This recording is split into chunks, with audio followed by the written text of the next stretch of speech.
우리 부총리님 그 지난 윤석열 정부 실정 네. 관련해서 얘기를 하셨는데 그 일을 한 기재부 고위 관료들이 다 뒤에 앉아 계신 분들이에요. 알고 계시죠?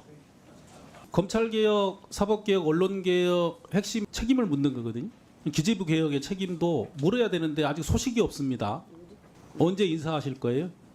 예, 지금 추진하는 중에 있습니다. 신상 필벌 하셔야 됩니다. 안 그러면은 이해가 안 되잖아요. 같은 사람들인데 정부에 따라서 다른 얘기를 하고 있어요. 지금 우리가 여야도 바뀌어서 이 상황을 국민들께 설명을 해내야 됩니다. 국민들을 호락호락히 보지 마십시오. 자, 윤석열 정부의 실정을 좀 간단히 보겠습니다. 부자 감세, 세원 축소, 재정 악화, 주거빈곤 가구도 증가했습니다. 취약계층 예산, R&D 예산 대폭 삭감했죠. 5번에 보십시오. 불평등이 심화됐어요. 다음 보겠습니다. 대한민국 현재의 삶을 왼쪽과 오른쪽으로 나눠보면요. 기재부는 왼쪽에 통계를 얘기하시면 안 된다고 저는 생각합니다. 이런 알리바이가 통하지 않는 시대예요. 오른쪽을 보셔야죠. 자살률, 출생률, 노인 빈곤율, 남녀 임금 격차 이걸 개선하려는 구체적인 얘기를 해주십시오. 다음 보겠습니다. 상속 계급사회라는 표현을 유럽에서 쓰고 있습니다. 전문직, 고소득, 돈 벌어도 부모로부터 부동산 물려받은 것을 못 이긴다는 거예요. 이거에다 정면 승부를 하라는 말씀을 드리지 않습니까? 대한민국도 예외가 아니다. 다음 보겠습니다. 운에 따른 소득 불평등을 OECD에서 얼마 전에 발표를 했어요. 도대체 어떤 운이 소득 불평등에 영향을 줄까 봤더니 아버지, 어머니 학력과 직업입니다. 이 부분에 관해서 대한민국도 예외가 아니지요. 의사 되려고 하고 로스쿨 달려고 하고 AI 인지 안 보이지 않습니까?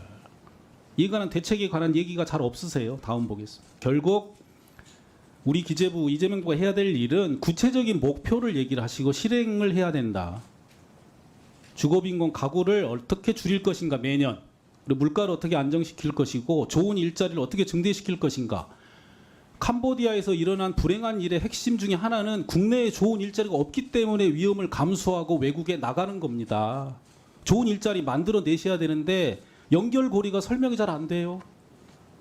AI, 전략산업 이런 부분이 국민들께 피부로 느낀다고 평가하십니까? 자산 불평등 관련 지표를 가시적으로 개선하겠다는 목표가 있어야죠. 다음 보겠습니다. 추석 차례상 관련해서 물가 얘기를 좀 하려고 합니다. 정부에서 정말 애 많이 쓰셨어요. 그래서 성과가 있었다는 얘기를 많이 듣습니다. 지역 갔더니 안 올랐다. 참 잘한다. 다음 보지요. 그런데 전체적으로는 고물가 관련한 또 평가가 있는 게 사실 아닙니까? 윤석열 정부 때 또 그거를 개선을 못했고요. 특히 시민들이 가장 신경을 쓰고 있는 달걀, 식용유, 김밥, 짜장면 너무 올랐어요. 이 부분에 관해서는 비상시를 상시 체계로 운영을 해야 되거든요. 다음 보죠. 미국의 달걀값 폭등에 관한 기사 보셨을 겁니다. 트럼프가 달걀 수입에 관한 얘기까지 할 정도였어요. 다음 보죠. 프랑스에서도 샴푸, 치약, 세탁세제, 생필품 소비 문제로 나라가 떠들썩한 게 몇 달 전입니다. 근데 최근에 무슨 일까지 있습니까? 부유세 도입하라고 프랑스가 난리예요. 근데 우리나라에서는 불평등 얘기 이런 얘기 쏙 지금 빠져 있습니다. 마치 AI와 전략산업 시작하면 다 해결될 것처럼 오래 걸리는 일들 아닙니까? 그런 일들은 필요하죠. 당연히 해야 됩니다만 이에 대한 설명을 기재부가 해야 된다 저는 평가합니다. 다음 보겠습니다. 물가가 왜 중요하냐. 우리나라에서 상위 0.1%, 상위 1%, 상위 10%, 오른쪽에 하위 10%, 20%, 30% 통합소득을 비교를 했더니요. 왼쪽 분들이 이렇게 많이 벌어요. 이런 분들은 물가 별로 관심 없습니다. 이분들이 관심 있는 것은 증시, 부양, AI, 전략산업 해서 자기들이 투자처를 찾아서 돈을 벌 기회를 궁금해하죠. 그러나 대부분의 시민들은 오른쪽입니다. 1년에 이 정도 소득 버시는 분들은 물가에 더 관심 가지 않겠습니까? 정부의 정치와 행정은 국민들께 연결돼 있다는 느낌을 줘야 된다는 얘기를 합니다. 연결돼 있다. 우리 정부의 얘기가, 우리 정부의 정책이, 정치인의 얘기가 내 삶에 연결돼 있구나. 물가가 더 연결됐다고 느낄까요? AI 등 다른 산업에 관한 얘기가 연결됐다고. 관세 협상 중요하죠. 근데 물가에 어떤 영향을 미칠 것인가가 더 관심이 있다는 말씀을 드리는 겁니다. 다음 보죠.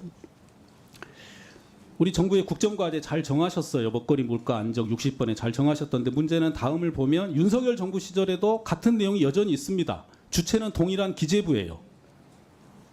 구체적인 세밀한 계획이 나와야 되거든요. 부총리 나온 네. 게 있습니까?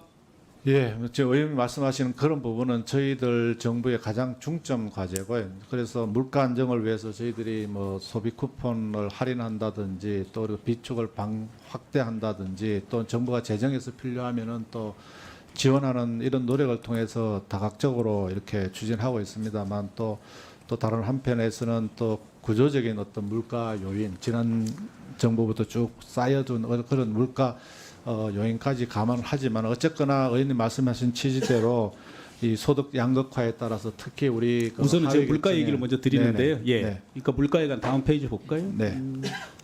이런 정책 건의 사항을 당에서 이번에 추석 전에 네. 물가 태블 만들 수 없는 얘기를 들었어요. 네. 그럼 기재부가 이거 답을 해야 되거든요.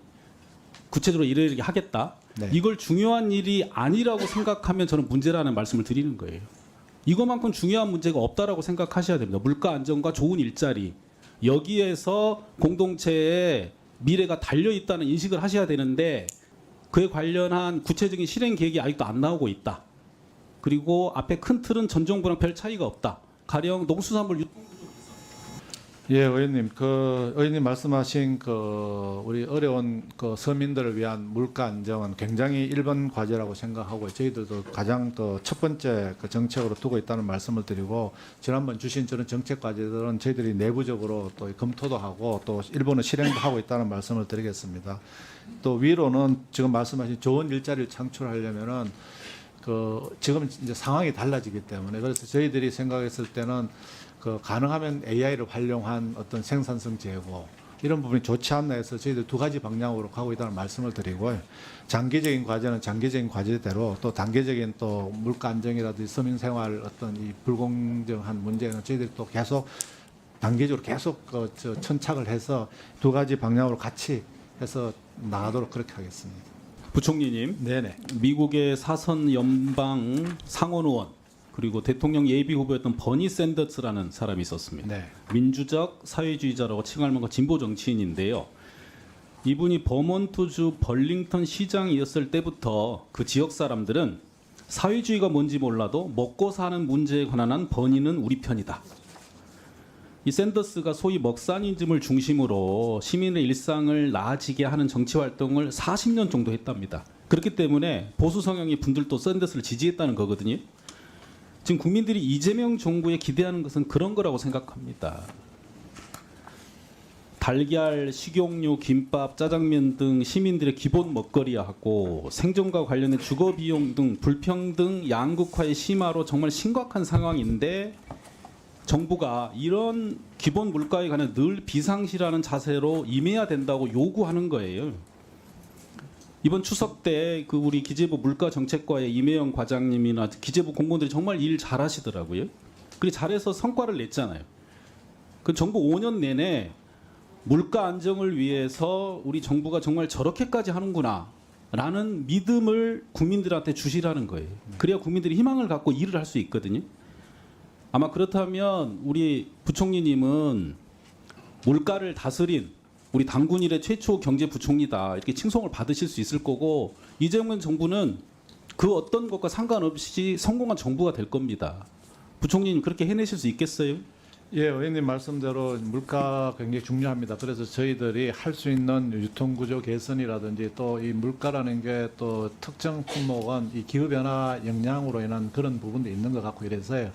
뭐 스마트팜이라든지 스마트 피쉬라든지 이런 부분 그리고 또 단계적으로 할당 관세라든지 또 저희들 정부 비축을 잘 관리해가지고 하여튼 특히 어떤 먹거리 중에서 주 생필품 민생 관련해서는 저희들이 진짜 좀 잘 관리를 하도록 하겠습니다.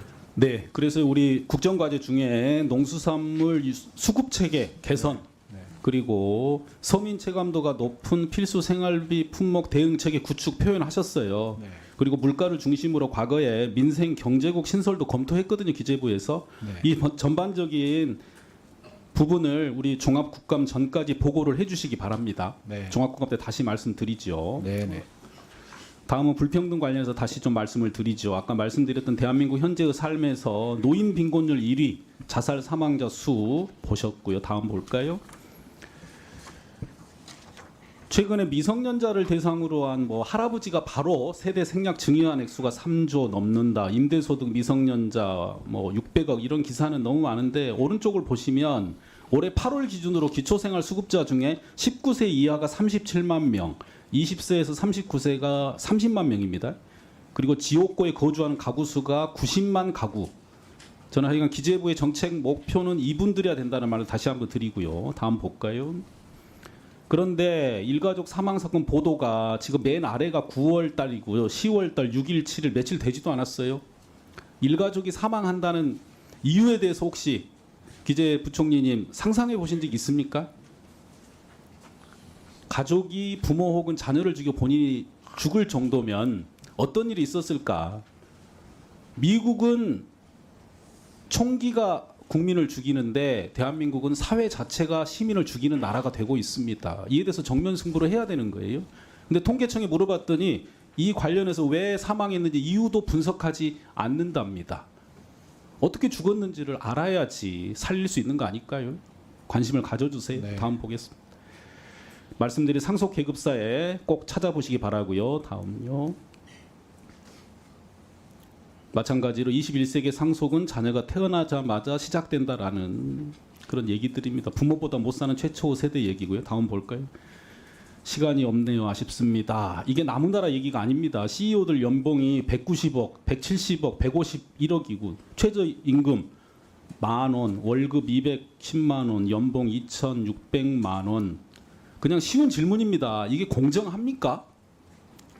이게 정당한가요? 도덕적으로나 윤리적으로? CEO가 190억, 170억 이상 받는데 증명할 수 있을까요? 내가 이만한 같이 일을 했다고? 증명 한번 해보라고 그러세요. 증명 책임을 돌려본다. 어떻게 증명을 할 수 있을까요? 부총리님, 이 총수들 만나면 증명 좀 해보라고 하세요. 그럼 반대로 왜 이렇게 최저임금 부분 이렇게 적게 줍니까? 기재부가 관여하는 수많은 위원회에서 이런 일들을 하고 계세요. 알고 계십니까? 중위소득 관련해서 얘기를 한번 해주세요. 예, 의원님 뭐 하여튼 이런 양극화에 대해서 뭐 저희들은 그 최저임금 이하 또는 또 저임금 계층에 대해서 더 애정을 가지고 더 하라는 질책으로 받아들이고 그런 쪽에 좀 열심히 하도록 하겠습니다.